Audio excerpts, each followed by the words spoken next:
Something very strange is happening with travel today. People are spending more money than ever, yet feeling less rested than ever. Trips that are anticipated for months now begin with anxiety, hotel prices, meal prices, the cost of every single step. You travel to relieve stress, but end up constantly watching every bill. Slowly, people start to believe that traveling far requires being wealthy, and that real enjoyment only comes with heavy spending. Travel has turned into a race of consumption, where money decides how much relaxation you are allowed to have, and many people return home more exhausted than when they left. But the truth is, the problem isn't how much money you have. It's where you're spending it. There are places in the world where the same amount of money doesn't force you to choose between comfort and experience, between eating well and resting peacefully. In those places, your money isn't trapped inside mass tourism systems designed to drain you. There are countries where about $50 a day doesn't buy discomfort or compromise. It buys breathing room, a meal without rushing, a place quiet enough to rest, and most importantly, the feeling that you are actually on vacation, not just surviving a trip. In this video, I'm taking you to 5 of those countries, not Instagram fantasy destinations, but places where your money is respected and your experience isn't overpriced. These are places where travel is still part of everyday life, not a factory built to extract every dollar from visitors. Stay until the end. Because the number one country is one that many people overlook, but it often completely changes how they think about travel spending and what a real vacation should feel like. Country 5. Montenegro. Montenegro sits along the Adriatic coast in the heart of the Balkans, where Europe seems to slow down by a single precious beat. Many people compare Montenegro to Croatia before mass tourism took over. Same turquoise waters, same historic towns, the same stone roads hugging the bay, but at roughly half the cost. More importantly, it hasn't been pulled into the machinery of mass tourism. Here, beauty doesn't require crowds. The best way to experience Montenegro isn't by staying in the busiest areas, but by choosing a small town along the bay. Mornings begin quietly with coffee by the water, as the surface of the bay lies still, reflecting the mountains around it. From there, you simply day trip into Kotor when you want, exploring the old town, walking the stone streets, visiting churches, and tracing the ancient city walls. By late afternoon, when the crowds start to thin, you return to calm. You get the highlights without paying the price of constant noise and congestion. The Bay of Kotor is the emotional center of Montenegro. Steep mountains rise directly from deep blue water, creating a landscape that feels both dramatic and intimate. From viewpoints above, the bay opens like a living painting, red-tiled roofs, stone villages, and the sea blending into one continuous scene. Offshore, small island churches feel quietly suspended in time. Along the shoreline, villages retain a sense of authenticity, untouched by endless souvenir shops or tour buses. What makes Montenegro especially compelling is its affordability. A clean, comfortable apartment or guest house typically costs $20 to $30 per night. Local meals, simple, fresh, and satisfying, range from $5 to $8. Altogether, it's easy to enjoy a full day for around $50 to $60 without sacrificing comfort or privacy. This is not cheap travel that feels restrictive, it's value that feels natural. To get the most from Montenegro, travel smart. Avoid staying directly in tourist centers.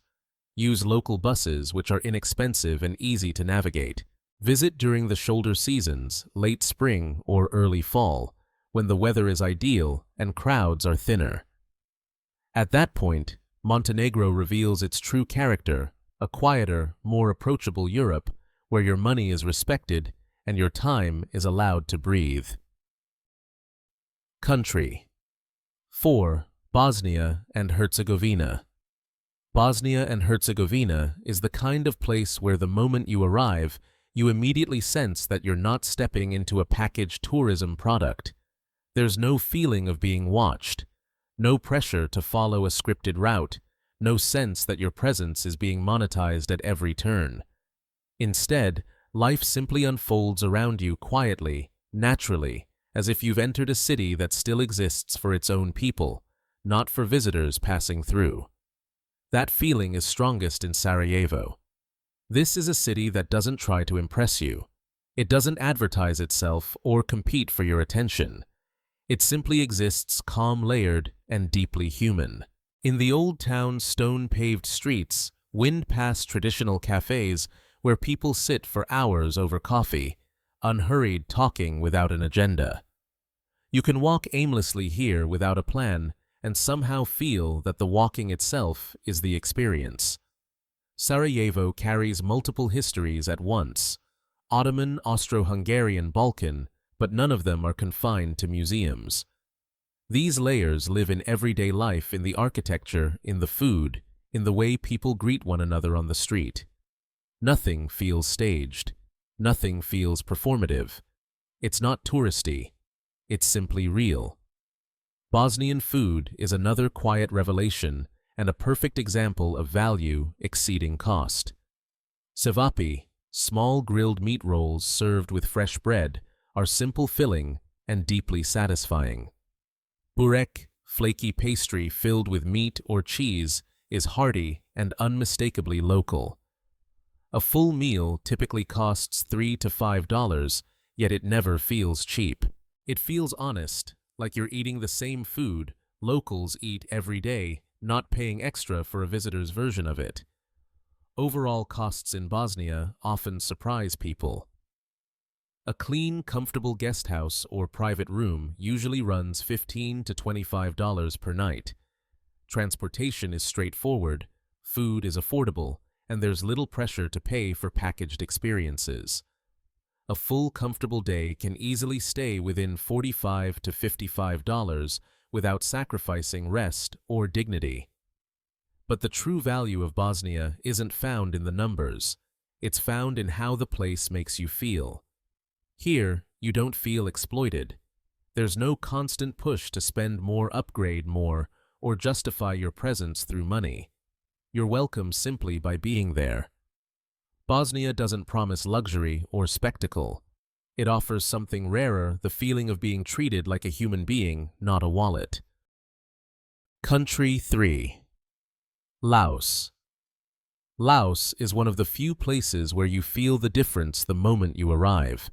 Not because it overwhelms you, but because it doesn't rush you.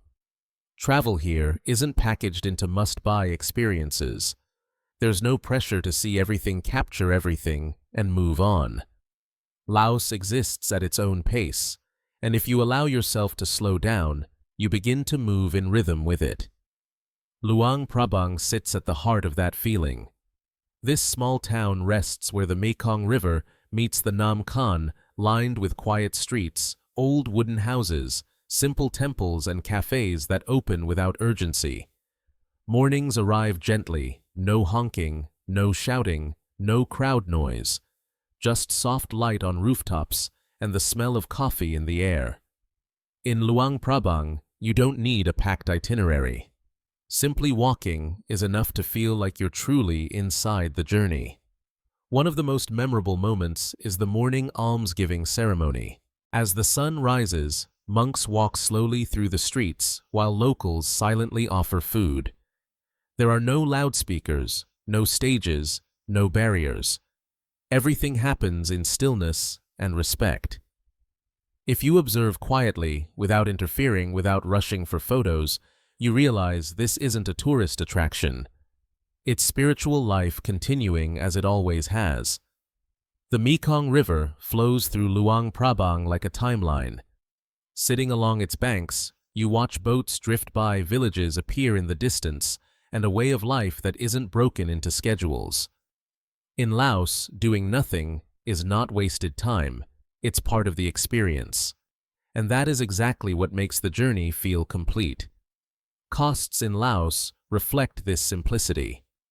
Clean, comfortable guest houses usually cost $10 to $15 per night. Local meals, fresh, simple, and filling, run about $2 to $4. Renting a bicycle for a few dollars a day is enough to explore the entire town. Altogether, a comfortable day often stays within $40 to $50 without any sense of restriction or sacrifice. But the most important thing Laos offers isn't a price point. It's a philosophy. Here, slowing down does not mean lacking. It simply means you're not forced to spend money to prove that you're enjoying yourself. Laos doesn't try to sell you a curated version of itself. It allows you to arrive, observe, and find value in simplicity. Country. Guatemala. Guatemala is the kind of destination where you feel its depth almost immediately, not because it tries to impress you, but because so much of it remains untouched by tourism polish. Here, indigenous culture and nature are not staged or performed. They simply exist, and you arrive as a quiet observer. That feeling is strongest at Lake Atitlan, a vast lake surrounded by towering volcanoes dotted with small villages, each with its own rhythm and identity. Mornings on the lake are so still, you can hear the water gently brushing against the boat. There are no massive resorts blocking the view, no lines of tourists being marched through on schedules, just open space, slow movement, and the sense that nature here still belongs to itself. Antigua offers a different mood, calmer, more reflective. Cobblestone streets, wrought iron balconies, churches and plazas resting beneath the presence of nearby volcanoes. Antigua doesn't rush you. You can sit for hours in a small cafe, watching locals pass by and feel time stretch instead of tighten. This is a place that doesn't demand an itinerary. Stay long enough and the city reveals itself on its own terms. An important part of experiencing Guatemala is how you move through it. The chicken bus, old school buses painted in bright colors, is not a tour experience. It's real transportation used by locals every day. When you step onto one, you're no longer standing outside the culture looking in. You're sharing space within it. It's not comfortable by luxury standards, but it's honest, and that honesty is what makes the journey memorable. In terms of cost, Guatemala offers clear value. Clean guest houses or private rooms typically range from $15 to $25 per night.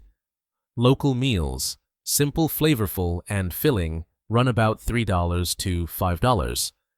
Transportation is inexpensive, daily life is accessible, and a full, comfortable day usually falls between $45 and $60.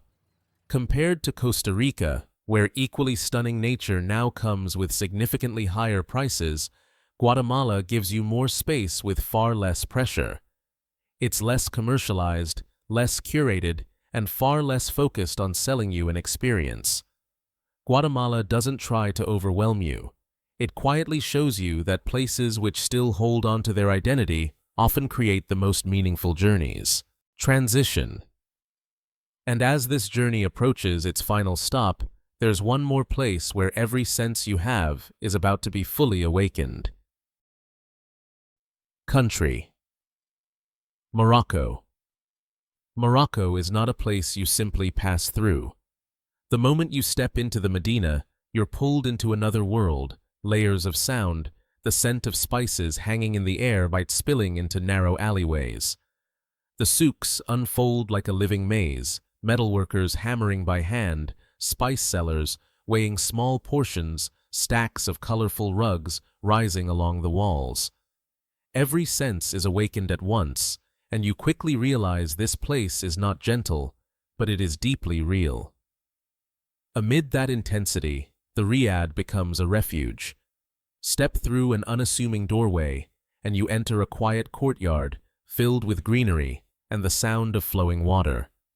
It's the moment you exhale after a long, stimulating day, a kind of comfort that doesn't rely on luxury. Mornings inside a riad are unhurried mint tea, fresh bread, sunlight filtering through shaded corridors.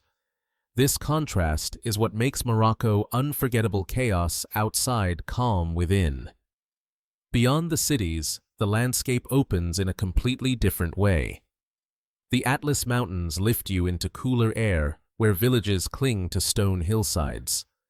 Travel farther, and you reach the Sahara, endless dunes, star-filled skies untouched by light pollution, and a profound sense of smallness beneath the vastness. Here, time seems to slow. What remains is silent space and your own breath. Morocco asks one important thing of you: the skill of negotiation. Bargaining isn't confrontation, it's communication. When approached with patience, respect, and a smile, it becomes part of the cultural rhythm.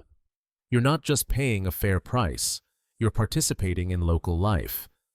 Once you understand this, the entire experience becomes smoother and more meaningful. In terms of cost, Morocco offers a surprising balance.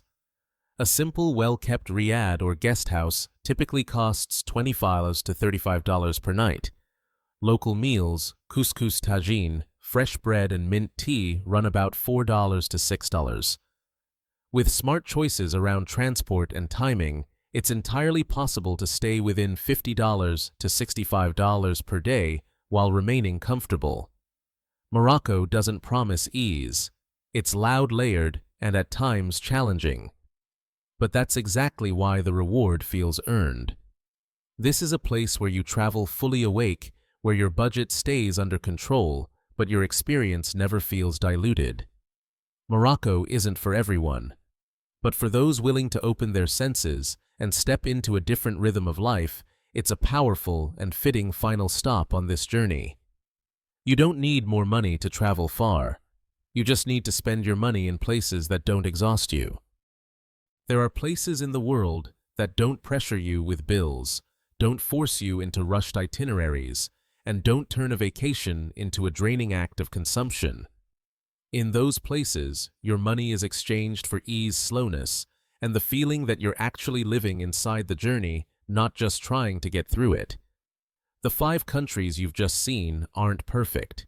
No place is. But they share something rare. They give you more than what you put in. Not just through scenery or low costs, but through the feeling of being respected as a person, not as a wallet. If you could choose just one of these places to begin your journey, which country would it be? Let me know in the comments. I'd love to see which place feels right to you. And if you value journeys that aren't sugar-coated, aren't sensationalized, but are honest and real, make sure to like this video, subscribe to the channel, and turn on notifications so you don't miss what's coming next. We'll continue exploring the world calmly, thoughtfully, and with intention. Thank you for watching all the way to the end. I'll see you in the next journey.